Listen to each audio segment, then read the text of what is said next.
समय और ब्रह्मांड आपस में इस प्रकार जुड़े हुए हैं जैसे प्रकाश और परछाई।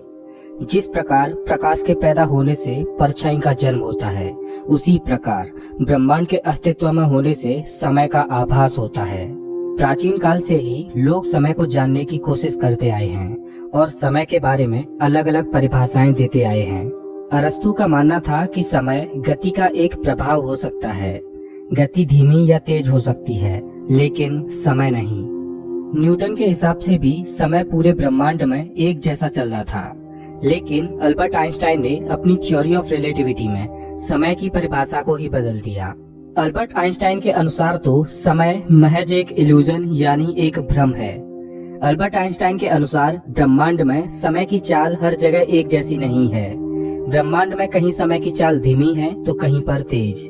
ब्रह्मांड के भारी ऑब्जेक्ट्स जैसे ब्लैक होल के पास समय धीमी रफ्तार से गुजरता है, लेकिन जैसे जैसे हम ब्लैक होल से दूर होते जाएंगे वैसे वैसे समय की चाल तेज होती जाएगी। लेकिन वास्तव में समय है क्या? अगर सीधे शब्दों में कहें तो समय एक वास्तविक घटना है जो कि ब्रह्मांड में होने वाले परिवर्तन को दर्शाती है। वास्तव में बदलाव ही समय है जो कि बीते हुए कल को वर्तमान के द्वारा भविष्य से जोड़ता है। अभी से 13 अरब 80 करोड़ साल पहले एक डेंस हॉट सिंगुलरिटी पॉइंट में एक धमाका हुआ। उस धमाके को वैज्ञानिकों ने बिग बैंग नाम दिया।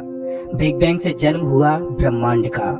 ब्रह्मांड के जन्म के साथ ही जन्म हुआ समय का। जब तक ये ब्रह्मांड है तब तक समय का अस्तित्व है। जिस दिन ब्रह्मांड का अंत होगा उस दिन समय का भी अंत हो जाएगा। लेकिन सवाल ये है कि समय का अंत कैसे होगा? ब्रह्मांड ही सब कुछ है। इसी में है स्पेस, समय और मैटर। जन्म से ही ब्रह्मांड का फैलाव होता रहा है। इसके तारों को रोशन करने वाले ईंधन के जरिए ये धीरे धीरे जलता रहा है। लेकिन क्या होगा जिस दिन ब्रह्मांड का सारा ईंधन खत्म हो जाएगा? पहले तो हमारी सोच ये थी कि धीरे धीरे ब्रह्मांड की उम्र बढ़ती जाएगी, लेकिन पिछले कुछ दशकों में खगोलविदों ने ब्रह्मांड की एक अलग और डरावनी तस्वीर का खुलासा किया है। ब्रह्मांड आगे नहीं बढ़ रहा, बल्कि ये अपने अस्तित्व को बचाने के लिए ही जूझ रहा है।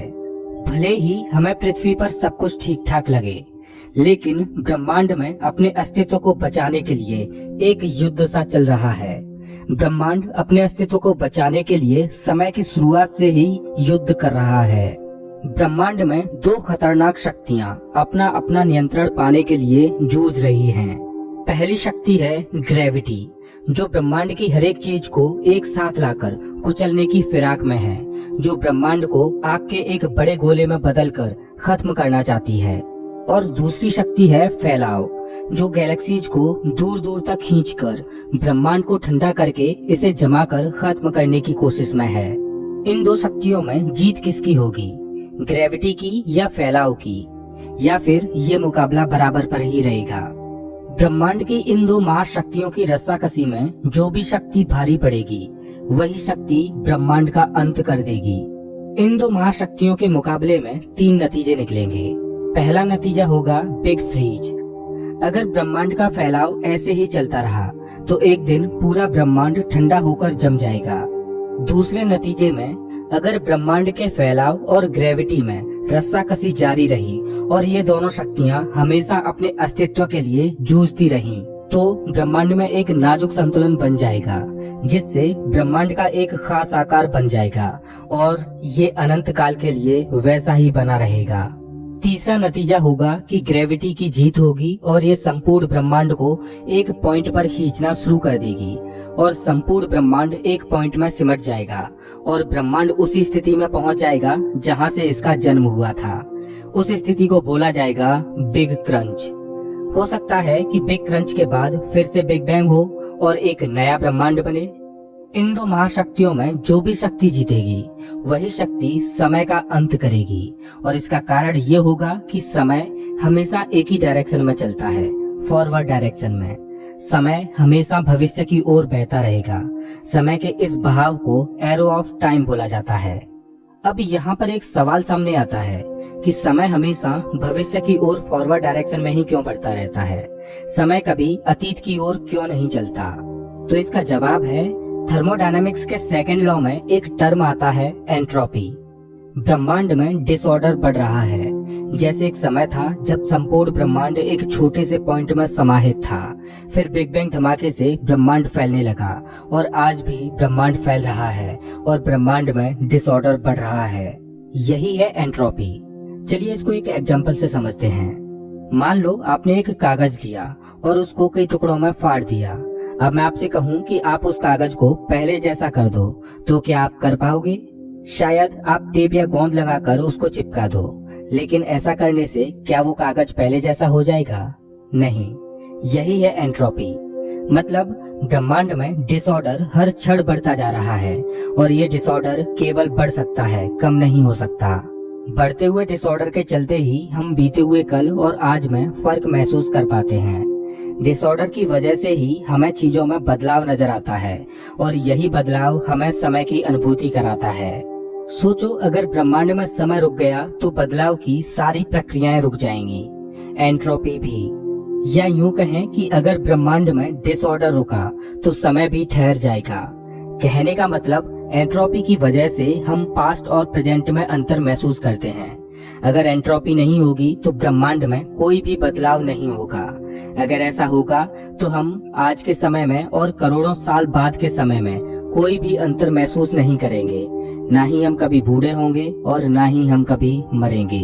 इससे कोई फर्क नहीं पड़ता कि अभी आप क्या कर रहे हो, लेकिन समय हमेशा आगे की ओर बढ़ता जा रहा है और समय का अंत ब्रह्मांड की दो महाशक्तियों में से किसी एक के कारण होगा। जैसा कि हम जानते हैं कि हमारा ब्रह्मांड फैल रहा है और ब्रह्मांड के फैलाव और ग्रेविटी में रस्साकसी जारी है। अभी तक तो हमारा ब्रह्मांड विस्तार और सिमटने के बीच एक नाजुक संतुलन बनाए हुए लग रहा है, लेकिन क्या ये अपने संतुलन को बनाए रख पाएगा? क्या कोई चीज इस संतुलन को गड़बड़ा सकती है? ब्रह्मांड के विस्तार की शुरुआत बिग बैंग से ही शुरू हो चुकी थी। फैलाव ने एक ऐसा विशाल और चलता फिरता मंच बनाया जिस पर आज का ब्रह्मांड गतिमान है। लेकिन अगर ये जन्म से ही नियंत्रित ना रहता तो ब्रह्मांड कब का खत्म हो चुका होता। अभी तक तो फैलाव की ताकत ग्रेविटी पर भारी पड़ रही है, जिस वजह से ब्रह्मांड का अस्तित्व बना हुआ है। लेकिन अच्छी बात ये है कि ग्रेविटी और फैलाव बिग बैंग से ही संतुलित रहे हैं। अगर ब्रह्मांड का विस्तार कहीं ज्यादा तेजी से होता तो ये इतनी तेजी से खाली होता कि गैलेक्सीज, स्टार्स और ग्रहों को बनने के लिए समय ही नहीं बचता। हम इस ब्रह्मांड को देख पाते हैं। इसका कारण है कि एक महाशक्ति ग्रेविटी ने ब्रह्मांड के फैलाव की रफ्तार पर रोक लगाई हुई है। ग्रेविटी और मैटर हमेशा साथ रहते हैं। कोई चीज जितनी बड़ी होगी ये अपने आसपास की चीजों पर उतना ही दबाव डालेगी। ग्रेविटी ने ही सितारों को बनाया, ग्रहों को बनाया, गैलेक्सीज को बनाया। लेकिन ग्रेविटी एक दो धारी तलवार की तरह है। अगर ब्रह्मांड का फैलाव धीमी रफ्तार से होता तो ग्रेविटी फैलाव पर हावी हो जाती और ये संपूर्ण मैटर को एक पॉइंट में क्रश कर देती और ब्रह्मांड में स्टार्स, ग्रह, गैलेक्सीज इत्यादि बनने से पहले ही सारा मैटर एक पॉइंट में समा जाता और ब्रह्मांड कब का खत्म हो जाता। आज हम एक संतुलित ब्रह्मांड में रह रहे हैं। इसकी उम्र बहुत ज्यादा लंबी है। ब्रह्मांड इस गति से फैल रहा है कि हमें विकसित होने का समय मिल रहा है। ग्रेविटी और फैलाव की रस्साकसी की वजह से ब्रह्मांड 13 अरब 80 करोड़ सालों तक कायम रहा है। लेकिन ये संतुलन आखिर कितना स्थिर है? क्या हमारे ब्रह्मांड में बेरोक टोक विस्तार या खुद ही तबाह होने से बचाने लायक संतुलित सामग्री मौजूद है? ब्रह्मांड में जितना ज्यादा मैटर होगा उतनी ही ज्यादा ग्रेविटी होगी और जितनी ज्यादा ग्रेविटी होगी उतना ही ज्यादा ब्रह्मांड के फैलाव पर अंकुश लगा रहेगा। अगर ब्रह्मांड में मैटर कम होगा तो ग्रेविटी भी कम होगी, जिस वजह से ग्रेविटी का फैलाव से नियंत्रण खत्म हो जाएगा और फैलाव सभी गैलेक्सीज को दूर दूर तक धकेल देगा और ब्रह्मांड जमकर खत्म हो जाएगा। 1930 के दशक में वैज्ञानिकों ने जब गणना की तो नतीजे बहुत ही खराब थे। उन नतीजों के हिसाब से ब्रह्मांड में इतना मैटर ही नहीं था कि उससे इतनी ग्रेविटी पैदा हो पाती कि फैलाव की ताकत पर अंकुश लगा रहे। लेकिन 1980 के दशक में एस्ट्रोनॉमर्स हैरान रह गए। टेलीस्कोपों को नजर न आने वाला बहुत बड़े आकार का अज्ञात मैटर अंतरिक्ष में मौजूद था और इसका आकार अंश मात्र नहीं बल्कि पहले हम जिस मैटर को जानते थे उससे भी 5 गुना ज्यादा था, जो बहुत ज्यादा ग्रेविटी पैदा कर रहा है। इस अज्ञात मैटर की खोज से पहले हमें लगता था कि जिन चीजों को हम देख सकते हैं केवल वही मैटर होता है और उसी से ग्रेविटी पैदा होती है, लेकिन इस अज्ञात मैटर की खोज ने वैज्ञानिकों की ब्रह्मांड को देखने की रूपरेखा ही बदल दी। जब ब्रह्मांड में मौजूद गैलेक्सीज का वैज्ञानिकों ने अध्ययन किया तो पाया कि गैलेक्सीज बहुत तेजी से रोटेट हो रही हैं। जिस तरह से सूर्य की जबरदस्त ग्रेविटी पृथ्वी और बाकी अन्य ग्रहों को एक गोल घेरे में नाजुक नृत्य कराती रहती है, सूर्य के मास से पैदा हुई ग्रेविटी ही दूर दूर तक मौजूद ग्रहों की परिधियों की रफ्तार को नियंत्रित करती है। अगर सूर्य ज्यादा बड़ा होता तो ग्रहों की परिक्रमा करने की गति भी ज्यादा तेज होती और अगर सूर्य छोटा होता तो ग्रहों को इसकी परिक्रमा करने में ज्यादा समय लगता। गैलेक्सीज भी बिल्कुल ऐसे ही काम करती हैं। गैलेक्सीज के सेंटर में मौजूद विशाल मास बाहरी सितारों को गोल ग्रह जैसे ऑर्बिट में खींचता है। 1980 के दशक में वैज्ञानिकों ने गैलेक्सी के तारों की इन कक्षाओं की सटीक पैमाइश की तो नतीजों ने सब कुछ बदल दिया। गैलेक्सीज के केंद्र में जो विशाल सुपरमैसिव ब्लैक होल्स थे उनमें भी इतना पर्याप्त मास नहीं था जो गैलेक्सीज को इतनी तेजी से रोटेट करा पाता। यहाँ तक कि इतने कम मास की वजह से गैलेक्सीज को टूटकर बिखर जाना चाहिए था, लेकिन फिर भी ऐसा नहीं हुआ। आज हम देखते हैं कि यूनिवर्स गैलेक्सियों से भरा पड़ा है। ग्रेविटी का कोई बड़ा और अतिरिक्त स्रोत शायद गैलेक्सीज को एक साथ थामे हुए है, लेकिन वैज्ञानिकों को टेलीस्कोपों में कुछ भी दिखाई नहीं देता, ना कोई चमक ना कोई छाया। ये नई चीज ना तो कोई प्रकाश छोड़ती है और ना ही प्रकाश को रिफ्लेक्ट करती है और ना ही उसे रोकती है, लेकिन ये अज्ञात किस्म का मैटर गैलेक्सीज के सभी तारों को एक ही गैलेक्सी में बांधे रखता है और गैलेक्सियों को टूटकर बिखरने नहीं देता। वैज्ञानिकों ने इस अज्ञात किस्म के मैटर को नाम दिया डार्क मैटर। ब्रह्मांड इस डार्क मैटर से भरा पड़ा है। सामान्य मैटर से इसकी मात्रा 5 गुनी है। डार्क मैटर ब्रह्मांड में बेहिसाब ग्रेविटी पैदा कर रहा है। वैज्ञानिक डार्क मैटर के आधार पर ब्रह्मांड के अंत को प्रेडिक्ट करने लगे।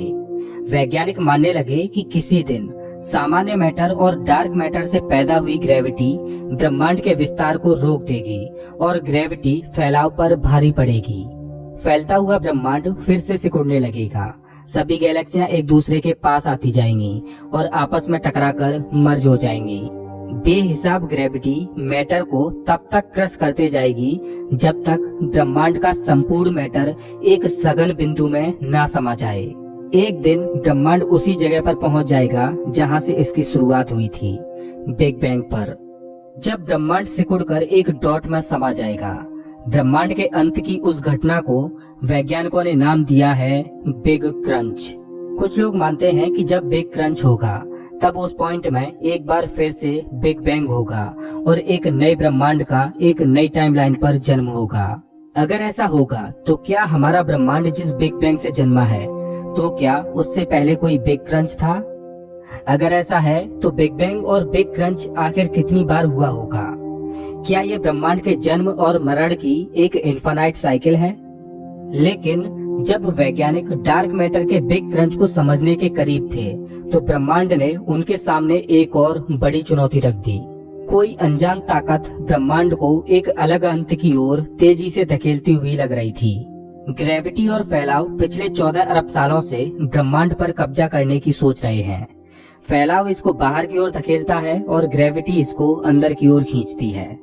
ग्रेविटी के पास डार्क मैटर था तो लग रहा था कि जीत इसी की होगी और ब्रह्मांड बिग क्रंच की ओर चला जाएगा।